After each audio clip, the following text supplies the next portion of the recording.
So here's an example of a fairly simple project getting sidetracked, taking longer than it should, but I think the outcome is good.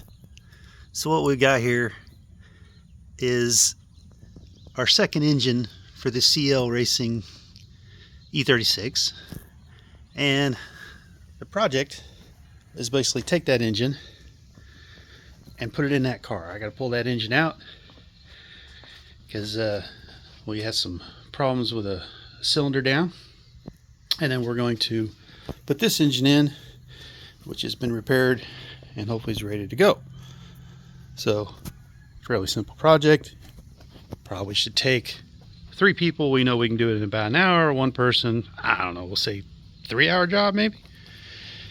Anyways, the sidetrack part, because that's the way things go around here. We've been using this universal engine hoist, which I'm sure a lot of you have seen before. They work. They're cheap, and they have drawbacks. So the problem I noticed is when we're using it, the engine has 2 mounts, one on the front right here by the vanos, and then one on the back way down in there. And they're not hard to get to, but the chains, because this thing is a little narrow, they spread out at an angle, and when you pull it up, what I've noticed happening is the chain will bind against our fuel line. I notice it got a little dent in it, and it's putting a lot of pressure on the fuel rail as the engine's lifting and tilting, and I didn't like that because one, it's damage and it's break things. So that's where the sidetrack got into. I decided to make a lift rail for the M52 engine. It's a straight 6 engine. So this is it.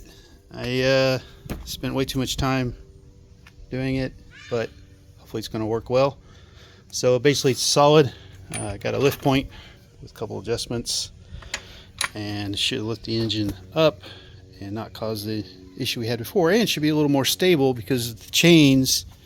You know, the thing kind of swings around and that kind of deal. So there we go. I've just wanted to showcase my engine mount. It's fairly simple, but took me, like I said, probably 3 times longer than it should have to make it because I redid some things and that kind of deal. But there we go.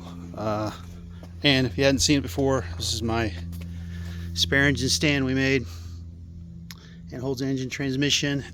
Makes it pretty easy to lift it up and just throw it in the car. So there we go. Hopefully we'll get the car going.